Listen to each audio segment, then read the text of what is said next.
much for clicking on the video. My name is Leah, and y'all, let's talk about the drama. So, Lisa Rinna either walked away or quit Real Housewives of Beverly Hills, or sis got fired. That news dropped yesterday. Or Mia either got evicted or she moved from the house that we've been seeing her pay $65,000 worth of rent to every month. So let's get into it, y'all. So I'm gonna read the article that People Magazine released yesterday about Lisa Rinna leaving Real Housewives of Beverly Hills, and then I'm gonna give you my thoughts. So it goes like this. The title states, Lisa Rinna is grateful as she announces exit from Real Housewives of Beverly Hills after 8 seasons. People can exclusively confirm actress and businesswoman Lisa Rinna is departing the Bravo hit after joining the series during season 5 in 2014. Lisa Rinna is bidding farewell to the Real Housewives of Beverly Hills. After 8 seasons of delivering sassy one-liners, drama-filled moments, social media messiness, and self-deprecating lip humor, Rinna is departing the beloved franchise people can exclusively confirm. This is the longest job I have held in my 35-year career, and I am grateful to everyone at Bravo and all of those involved in the series. Rinna 59 says in her statement, it has been a fun 8-year run, and I'm excited for what is to come. The decision was made as Rinna's contract expired at the end of last season. After weighing her options and business obligations, she and Bravo mutually decided that she would not return to RHOBH. Rinna joined the franchise in its 5th season, which premiered in 2014. In her debut season, the actress was involved in one of those show's most memorable fights when she hurled a wine glass at then co-star Kim Richards, who alluded Rinna didn't want something to get out about her husband, Harry Hamlin. The Days of Our Lives alum has also been known for her "Own It Baby" catchphrase, which is a mentality to which she subscribed throughout her run. But Rinna's exit likely does not come as a surprise to RHOBH fans. Even though she compared herself to a cockroach you can't get rid of, she dropped major hints about the possibility throughout season 8, which I feel like that was season 12, but it was season 12. Posting a pre-Housewives throwback photo on her Instagram, Rinna wrote, I was Lisa effing Rinna before Housewives, and I'll be Lisa effing Rinna after. She then followed this with lyrics from Roxy beside an image of Renee Zellweger in 2002 Chicago, which is a role Rinna also portrayed on Broadway in 2017. I am a star, and the audience loves me, and I love them, and they love me for loving them, and I love them for loving me, and we love each other, and that's because none of us got enough love in our childhoods, and that's showbiz, kid, in the image read. So if you want to read more, I'll post a link below like I always do. And because I just read the first couple of paragraphs, it then goes on to talk about all the criticism she received with her issues with Kathy Sutton and other people as well. So you can read all of that if you want to, but I don't want to rehash it. So here's the thing. I was surprised. So I was getting ready to be on Twitter Spaces for Real Housewives of Miami, and I was excited because I haven't been on one in a long time because of life and stuff. So I was just waiting because it didn't start until I think like 7 o'clock. So I'm like, all right, just scrolling. Next thing I know, I'm scrolling and I see this article, and I see a lot of my mutuals, because a lot of people I follow or interact with on Twitter are Housewife fans, and everybody was like, what? And there was like 3 different feelings. You had people who were praising God, doing the Tamar, thank you, Jesus memes. I saw someone having Kim Burrell screaming, praising God, saying their prayers had been answered, that Lisa Rinna was gone. Then there were people who were angry. Well, I won't say angry. I won't give that, because I don't think that's the energy. I think they were just upset. Some people might have been angry, but for some of my mutual, they were just upset that she was gone, because they were just like, for real? For real, y'all gonna let her go?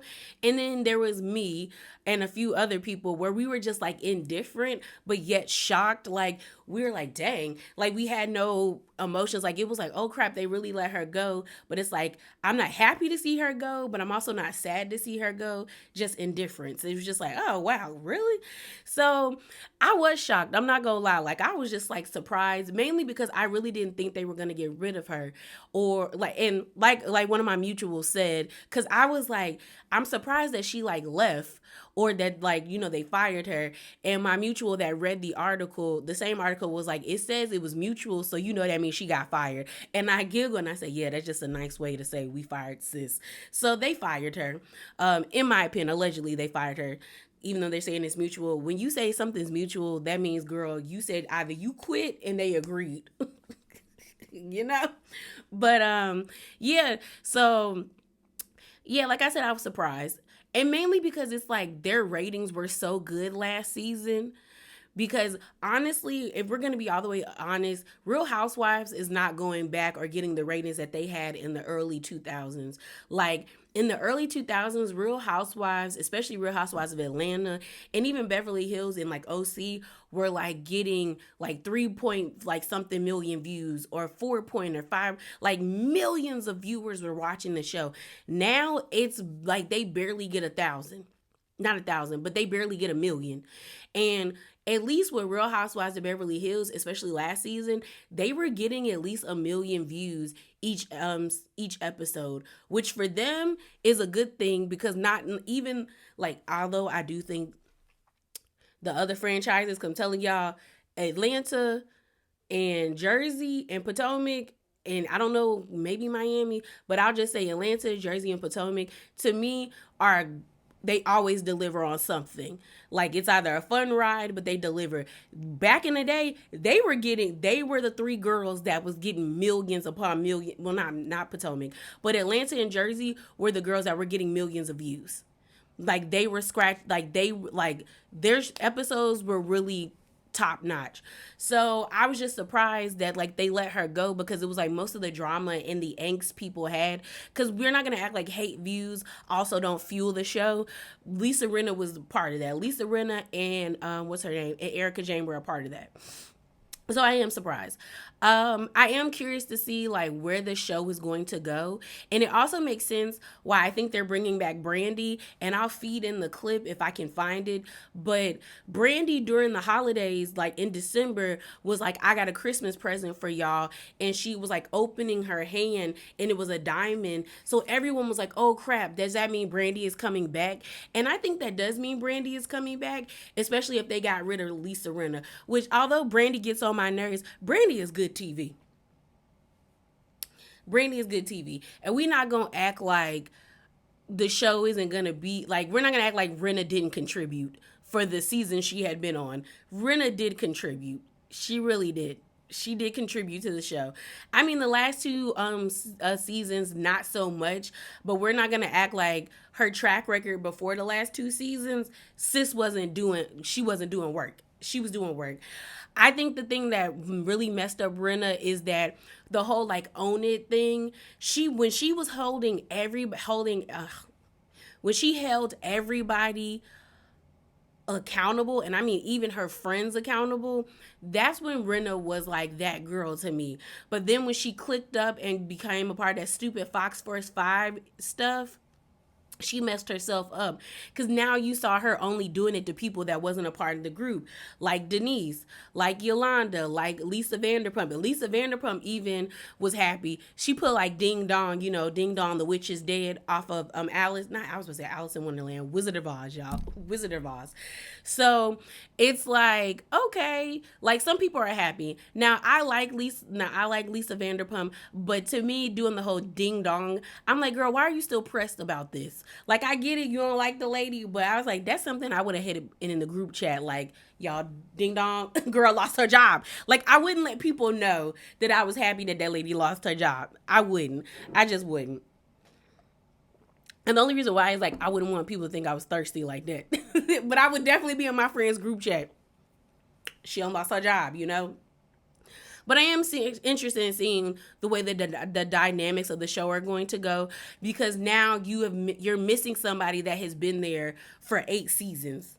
You're now missing that person. And I am wondering what Lisa Rinna gonna do now. But you're like, the dynamic of the show is gonna shift. Like, I do think so. The people I think are coming back would be Kyle, Garcelle, and Sutton, and Erica Jane. I think, to me, I would say who I feel is like on the chopping block would probably be, I hope Diana don't ever grace my TV screen, but I don't think she coming back. Crystal, I feel like, could get demoted, and then Kathy's just gonna be a friend of, but I don't know if she gonna be wanting to come back. So I am interested to see who they're gonna add. One thing I will say, and then we'll move on to our next topic, is I believed Lisa Rinna.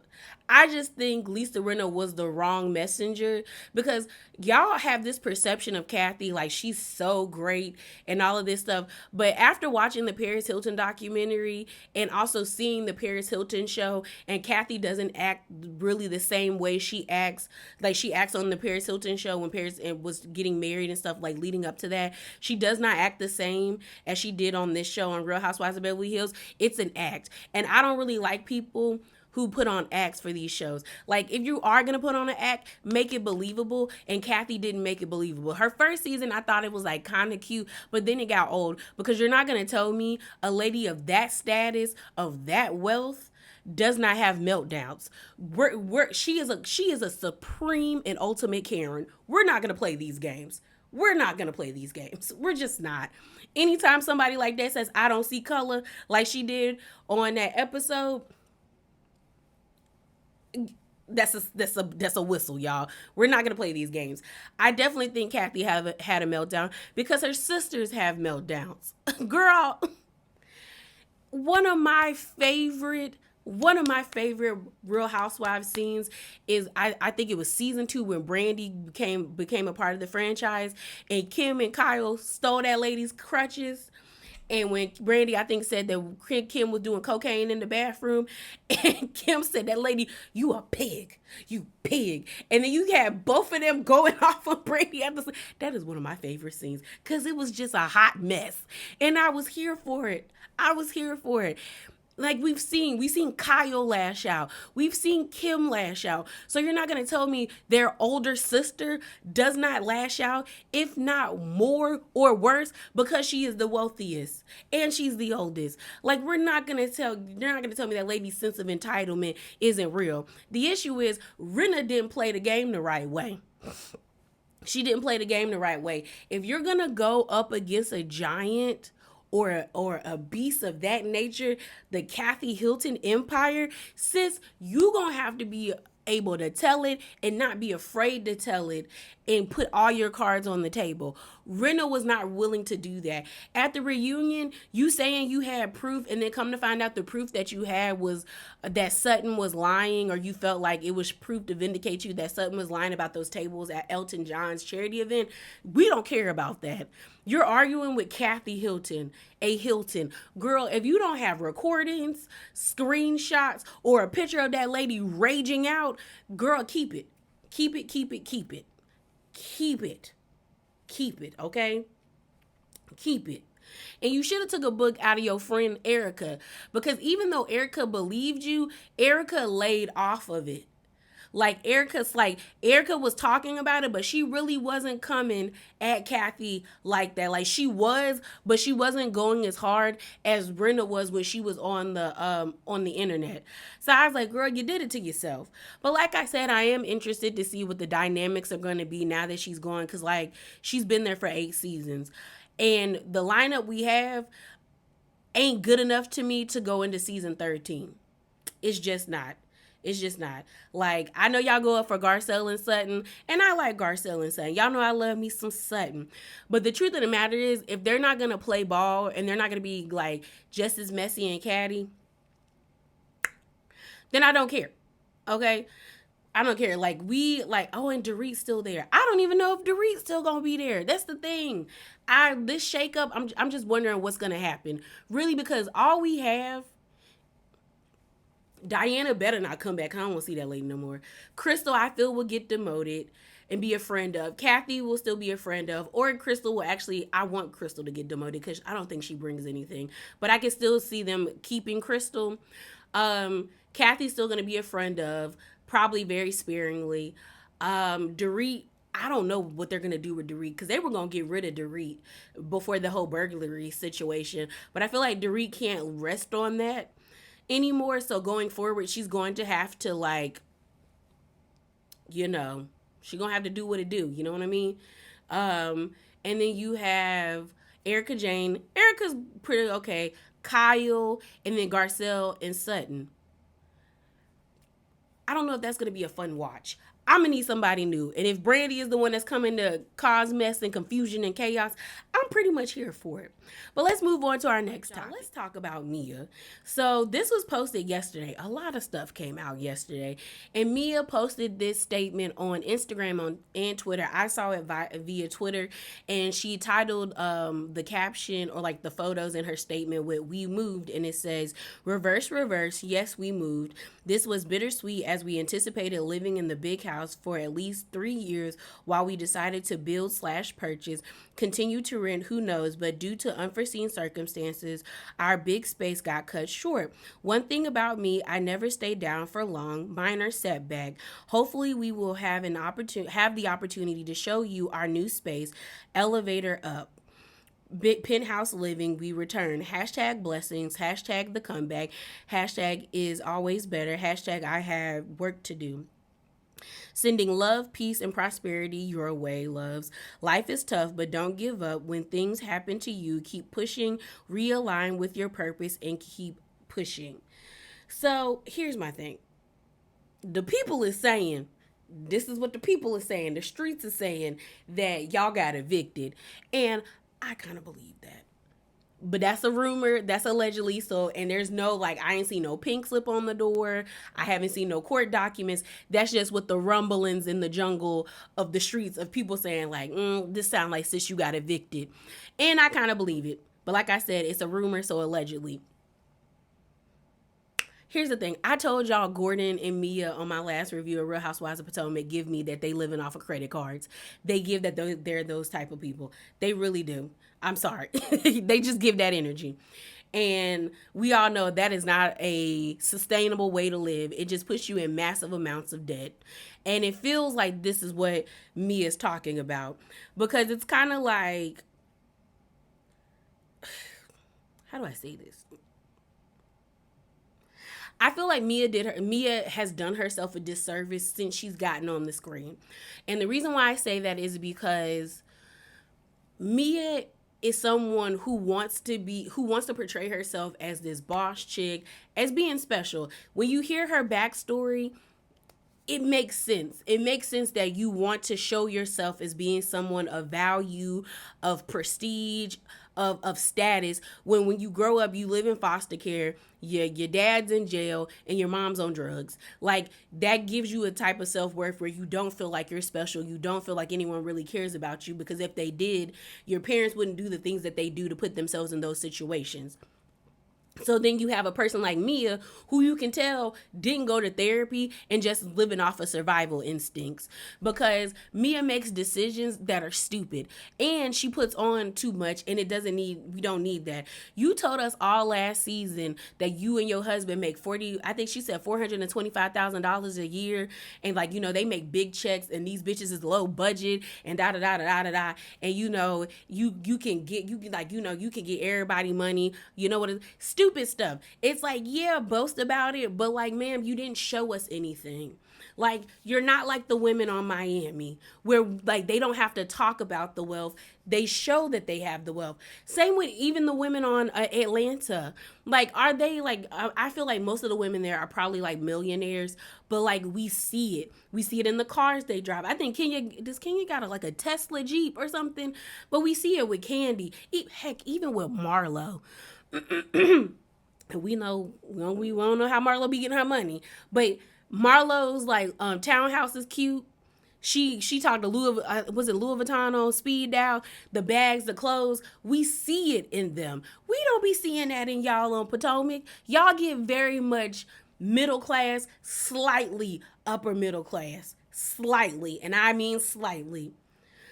Except Candace, because we know she come from wealth, so she pretty well off because of the mama, which is a good thing. I ain't ragging on that, but it's just kind of like y'all give middle class, which is not a bad thing. Which I'd rather be middle class than no class. You know what I'm saying? But it's like Mia, she did too much. She did too much. And I think Mia started to realize that she did too much. So it's like, oh, we have to move because no one has really talked about Ashley. Michael is supposedly a millionaire, but got Ashley living in that concrete box in the sky with them two kids where you can tell that they don't have no space with all those children's toys. And it's like, we make jokes about it, but nobody no one really is that pressed about it. I think Mia got in her head and was like, oh, I talk so much about it, I gotta move. So then she moved. And she put her foot in her mouth again when the season opened by telling us she's paying $65,000 a month in rent. Why? Why not purchase the home? And in this statement, it also doesn't make sense because you're saying, she said this was bittersweet as we anticipated living in the big house for at least 3 years while we decided to buy/purchase or continue to rent. Who knows? And this is my thing. If you were going to purchase the home, you should have just purchased it. Why would you just pay $65,000 worth of rent when you could have just bought the home? You could have just bought the home, especially if you were talking about living there for 3 years. You could have purchased the home and then do what you're doing, rent it out, or just put it on the market. Then you're saying you were going to build. That doesn't make sense either, because why are you paying $65K a month in rent and you're thinking about building a property where you could have just stayed in that apartment or the penthouse in the sky and then built? Because that's what we've seen a lot of people do. Once them Bravo checks get to clearing, they start to build homes or buy cars or do things. You could have did that, but you didn't do that. You didn't do that. And then I also think she's saying this, or they're downsizing, because I don't think Mia gonna be able to come back next season, or she gonna get severely demoted. It's feeling that way. And the reason why I say that is because you have Mia saying, hopefully we will have the opportunity to show you our new space. Why are you saying hopefully and getting the opportunity? I feel like there's been some rumblings in them Bravo office rooms where Mia might be on the chopping block, especially for her antics and the way that she did Wendy. I think, one, she might get demoted like Portia did after Portia did what she did to Kenya. On the reunion, and then when the season came back, Portia was like a friend of the show, but like barely a friend of the show because we didn't really start seeing her for real until like in the middle of the season, and then we had to see her go through anger management and all this stuff and commit to it, which we know it didn't work because we see what we get with her when you make her mad. So it's like, I think Mia is realizing that she messed up. And now her and G have to figure out how to regroup, because we also know she's not a part of the, her and G got kicked out of the chiropractor group. So it's like they really don't have money right now, or don't have the money that they used to have. So now they have to regroup. I don't know. I feel like they may possibly be downsizing because eviction was on the horizon, or they're doing this because they were evicted. Either way, it is what it is. It is what it is. See, that's why you don't put your foot in your mouth like that. That's why you don't give too much, because like I said, it just did not make sense that they were paying that much money in rent. And I'm a kid that, like, I grew up in Northern Virginia. Like Northern Virginia, like I am the V in DMV. And a lot of, like, it always was weird to me when I was growing up. But then as I got older, especially in my high school days, and I was able to understand that, like, the cost of living was still a lot, but it was cheaper to live in the suburbs of like Maryland, Virginia, and even in Delaware on the line versus living in the city portion of DC, or even in Maryland, like in Potomac and those types of, especially if you're like, they claim they be living and stuff like that. it's cheaper. It's cheaper. It's still a lot of money, but it's still cheaper to live. That's why Wendy live in Delaware. When they were all complaining about going to see Wendy on the first episode of season 6, it made sense. I wouldn't go. Because when they showed the map, I said, sis lives in Delaware. I wouldn't go. And if I live in Virginia, I'm not driving all the way to Delaware for no eating. Like, we're not for no dinner. Like, girl, you better meet me in the middle. Meet me in DC. Heck, meet me in Maryland. Because if I go across that bridge and I get stuck in traffic, when I come back, oh, I'm going to be hella mad at you. Especially if this dinner wasn't all of that. So, and it's smart. It's smart to live on the outskirts. And then all you have to do is, like, I know a lot of people, a lot of my friends' parents, and even friends that, like, they work in DC or they work in Maryland, but they either live on the line of, like, Maryland and Delaware, and they catch the Amtrak to Maryland, or they live in Virginia, or they live in Maryland and they catch the Amtrak or the Metro to get to work in DC. It's real simple. And I think Mia was just slow. Mia's just slow. Like, y'all could have just stayed in that apartment and moved on. But that's all I got for you guys. Drop down in them comments below and let me know your thoughts. And remember to be bravely authentic.